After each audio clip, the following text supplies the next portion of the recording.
Good morning students.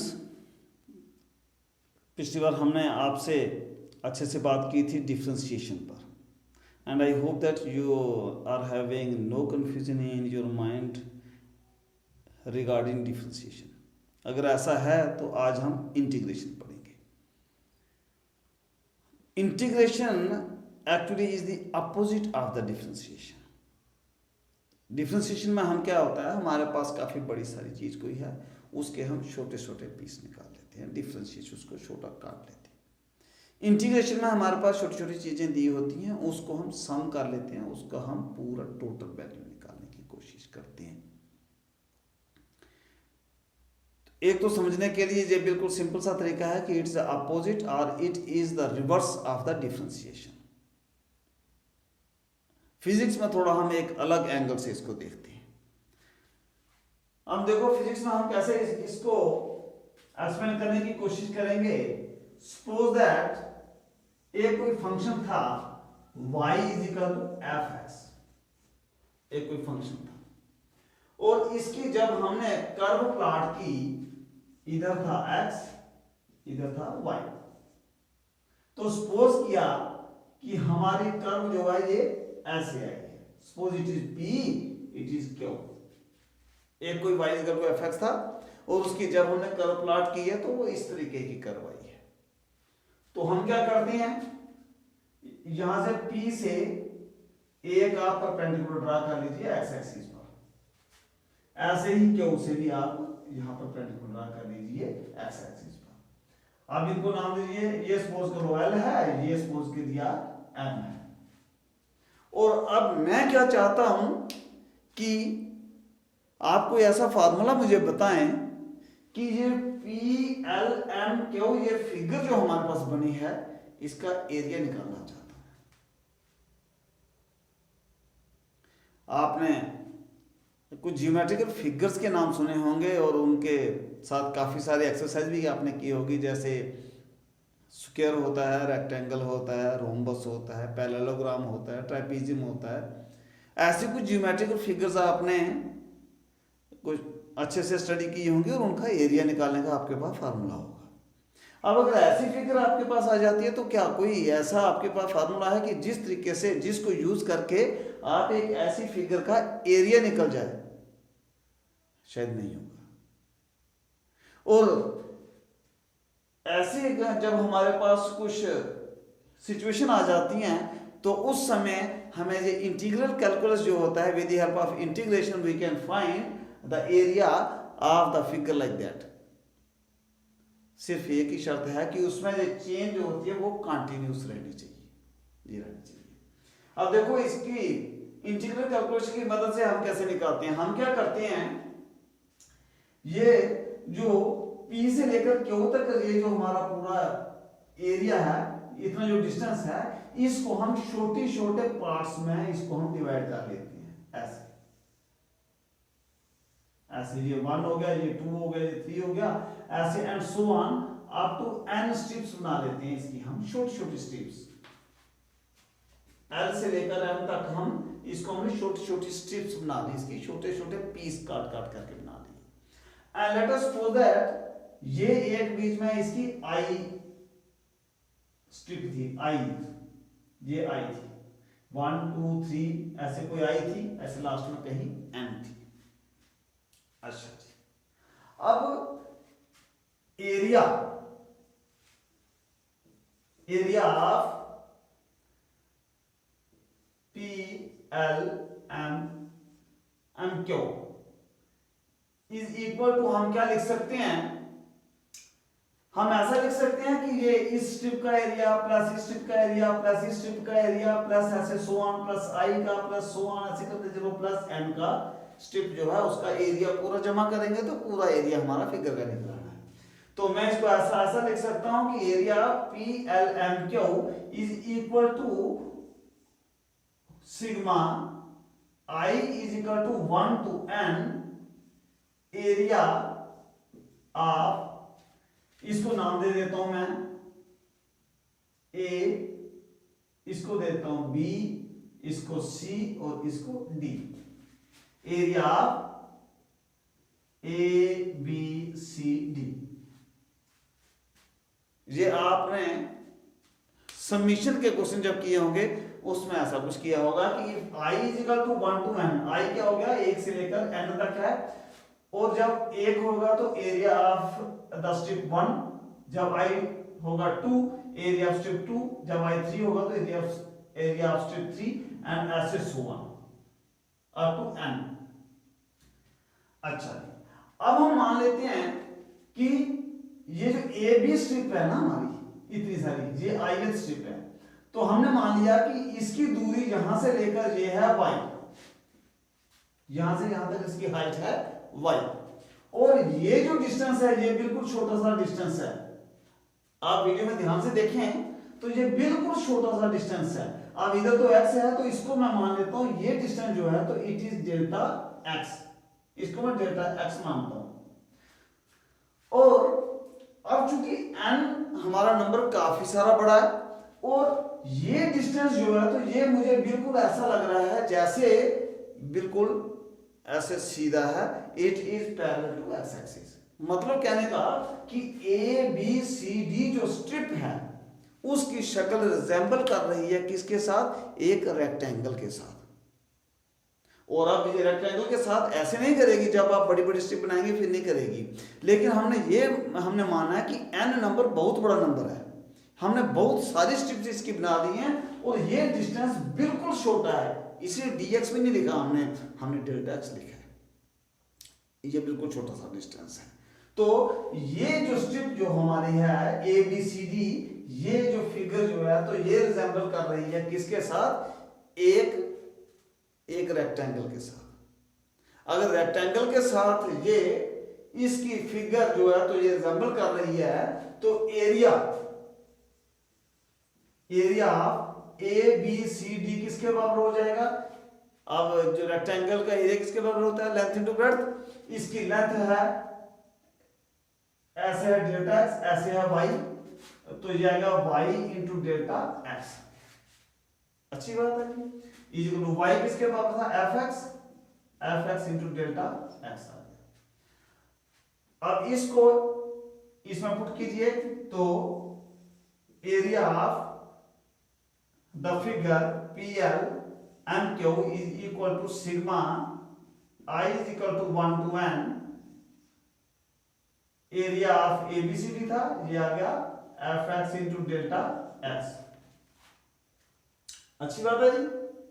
अच्छा, अब अगर O से लेकर L ये जो दूरी थी यहां से यहां तक है, इसको मैं A मान लूं और यहां से लेकर यहां तक जो इसकी लास्ट बात थी इसको मैं B मान लूं, तो हमारी ये जो पूरी दूरी कहां से कहां तक है, ए से लेकर के बी तक है, ए से लेकर के बी तक है। तो इसको फिर मैं ऐसे भी लिख सकता हूं कि area of the P L M Q is equal to ऐसे इंटीग्रेशन ए से लेकर बी तक कर f x into delta x. ये चीज आपके लिए नहीं आती।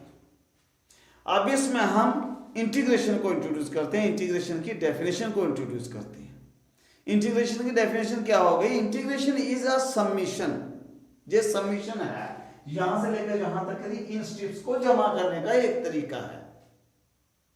और ये सिंबल जो मैंने बनाया ये ऐसे करके ये सिंबल देखिए, जो अगर जो छोटे बच्चे जैसे एबीसी लिखते हैं तो वो अगर एस डालने के लिए उनको कहा जाए तो वो एस कहीं इससे मिलता जुलता डालेंगे। एस की ही बिगड़ी हुई शक्ल जो है तो वो ये लिखी हुई है, मतलब एस जो लिखते हैं उसको थोड़ा एलोंगेट कर दिया जाए तो ऐसे ही लिखेगा। तो ये है इसका सिंबल ऑफ द इंटीग्रेशन। तो ये आ गया सिंबल ऑफ द इंटीग्रेशन। अब है कहां से कहां तक, ए से लेकर बी तक रहा और बीच तो वही सिग्मा वाली चीज आ गई। इस तरीके से इसको एक इंटीग्रेशन को लिखा जाएगा। और इंटीग्रेशन एक्चुअली है क्या, it's a type of summation, जो सम करने का तरीका है। एग्जांपल लेकर के मैं आपको थोड़ा सा एक्सप्लेन करने की कोशिश करूंगा। वर्क हमने पढ़ा होगा, तो वर्क इज इक्वल टू किसके बराबर होता है, W is equal to F into x होता है जी, फोर्स इंटू डिस्टेंस।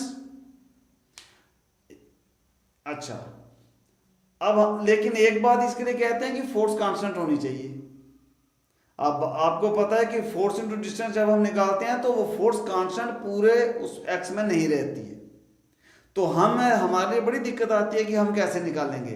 तो हम इंटीग्रल कैलकुलस की मदद से बड़े आसानी से लेकर के ये फोर्स निकाल सकते हैं। हम क्या कर सकते हैं, सपोज कर लो एक्स डिस्टेंस बहुत लंबा था, उसके बीच हमने छोटा सारा एक ऐसा पोर्शन ले लिया जिसके बीच में फोर्स कांस्टेंट रही थी। सपोज कर लो वो ये एक्स नहीं था, एक्स तो पूरा एरिया था, उसमें तो बीच में कई बार फोर्स बदली, हम उसका छोटा सा पार्ट ले लेंगे dx, ये ऐसे dx छोटा सा डिस्टेंस ले लेंगे जिसमें फोर्स कांस्टेंट थी। तो हम क्या करेंगे, उस छोटे सारे पोर्शन में जो हमारा वर्क था वो कितना था उसको लिखेंगे dw, dw is equal to f into dx की फोर्स, उसको छोटा सा डिस्टेंस, ये हमारे पास dw आ जाएगा। वो छोटा सारा हमारा पीस, वो छोटे सारा डिस्टेंस जिसके बीच में फोर्स कांस्टेंट थी, हम वर्क निकाल लेंगे। तो टोटल वर्क निकालने के लिए हम क्या करेंगे, इसको इंटीग्रेट कर देंगे। तो W जो वर्क होगा वो किसके बराबर होगा, इंटीग्रेशन ऑफ dw, वो इज इक्वल टू हो जाएगा integration of f into dx, ऐसे आ जाएगा। तो इस तरीके से हम इंटीग्रेशन की मदद से जो फिजिक्स में बहुत सारे क्वेश्चन जो कि ऐसे अदरवाइज हमारे लिए बड़ी जो दिक्कत की बात करवाने वाले हों, हम आसानी से निकाल सकते हैं। और इतना कुछ समझ आने के बाद अब मैं आपसे कहूं कि it is the opposite of the differentiation. तो अभी हम इसको प्रूव करेंगे कि जैसे कुछ चीजें हमने की थी, x raise to power n किया था हमने डिफरेंशिएशन में, इंटीग्रेशन में लगाएंगे कि ये उसका अपोजिट होता है। हमने कहा कि इंटीग्रेशन जो है तो डिफरेंशिएशन का रिवर्स है। तो उस हिसाब से हम मान लेते हैं कि y एक फंक्शन था which was equal to fx। तो इसका डिफरेंशिएशन आपने निकाला था dy बटे dx is equal to dy dx of fx, और मान लिया j is equal to f dash x निकला। हाँ जी, ऐसे लिख पाएंगे। तो इंटीग्रेशन हम कैसे लिखेंगे, इंटीग्रेशन हम लिखेंगे कि इसका इंटीग्रेशन fx के बराबर होगा। अगर fx का डिफरेंशिएशन f डैश x के बराबर है तो f डैश x का इंटीग्रेशन fx के बराबर होगा। और इसको लिखेंगे कैसे, ऐसे लिखेंगे integration of f dash x into dx is equal to f of x। जब डिफरेंशिएशन लिखते हैं तो उसमें d बटे dx डाला जाता है, जब इंटीग्रेशन लिखेंगे तो वो dx लिखा जाएगा, रिवर्स है। इसे समझने के लिए रिवर्स हमने कहा। तो इसमें जो f डैश x जो होता है इसको कहते हैं integrand, integrand. f dash x dx जो है इसको कहते हैं element of integration, element of integration. और ये जो साइन है इसको कहती है साइन ऑफ इंटीग्रेशन।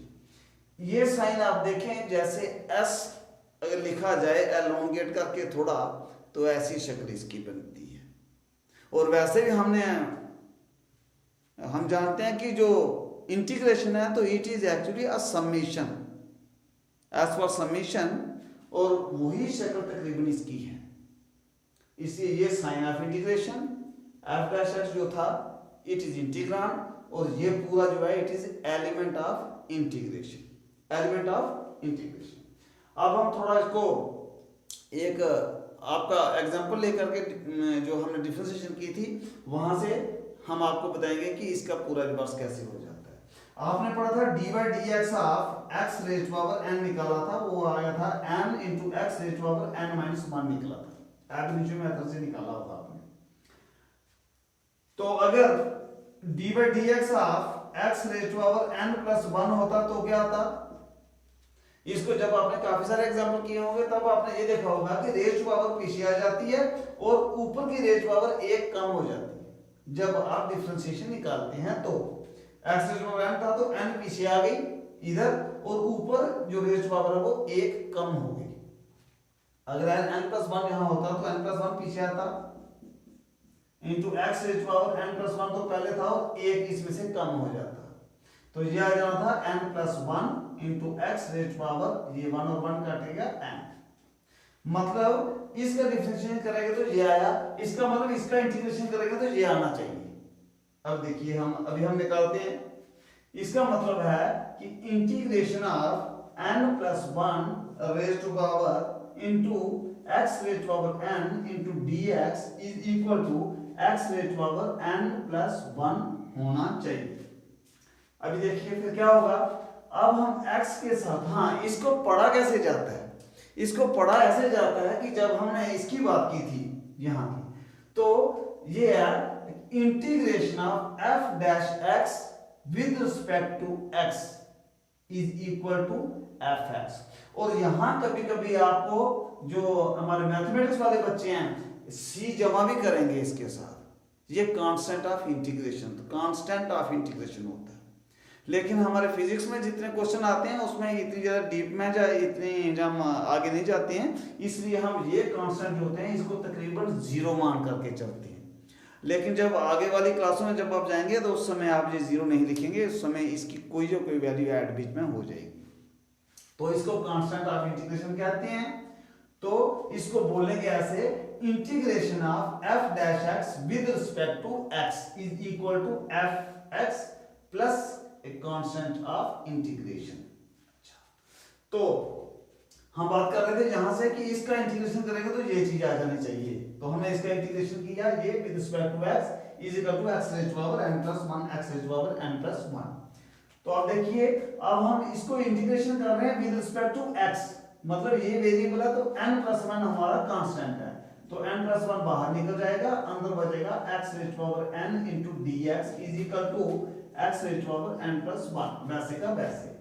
ये जब इक्वल टू उधर जाएगा तो डिवाइड नीचे हो जाना है, x raise power n into dx is equal to x raise power n+1 divided by n+1। ये होगा आपके पास सीधी सी बात याद रखने के लिए कि अगर x रेज पावर n है उसका इंटीग्रेशन निकालना है तो वो किसके बराबर हो जाएगा, x raise power n+1 divided by n+1। अब अगर इसको रिजेंबल आप इसके साथ करें, इसके साथ रिजेंबल करें तो आपको पता चलेगा कि एग्जैक्टली एक दूसरे के ये रिवर्स है। अगर x रेज पावर n की डिफरेंशिएशन की जाती तो क्या होता, जो ऊपर रेज पावर थी वो उसकी इधर आ जा, इसके साथ मल्टीप्लिकेशन होती और यहां एक कम कर दिया जाता। इसमें क्या हुआ, इसमें जो ऊपर थी ये इसके साथ एक जमा कर दी गई और उसकी मल्टीप्लिकेशन नहीं हुई, उसके साथ डिवाइड हो गया और ऊपर एक प्लस कर दिया गया। So this was a simple example. फिर आपने एक किया हुआ dy dx of sin x is equal to cos x किया होगा, तो इस समय इसको अगर हम लेते हैं तो इसका इंटीग्रेशन करेंगे तो ये आ जाना चाहिए, तो इसको लिखेंगे कैसे, integration of cos x dx is equal to sin x, ऐसे।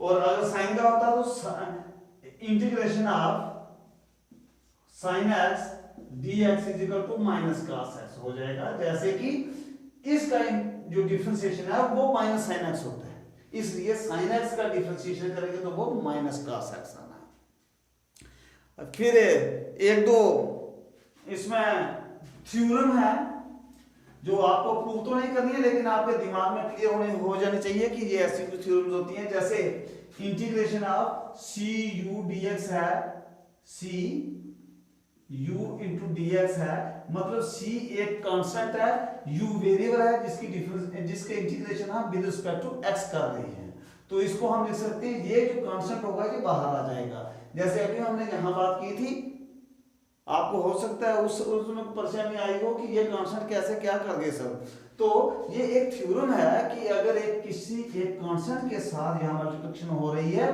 तो ये कांस्टेंट इंटीग्रेशन के बाहर आ जाएगा, तो इसको हम लिख पाएंगे c integration of u into dx। एक तो ये बात याद रखना अच्छे से।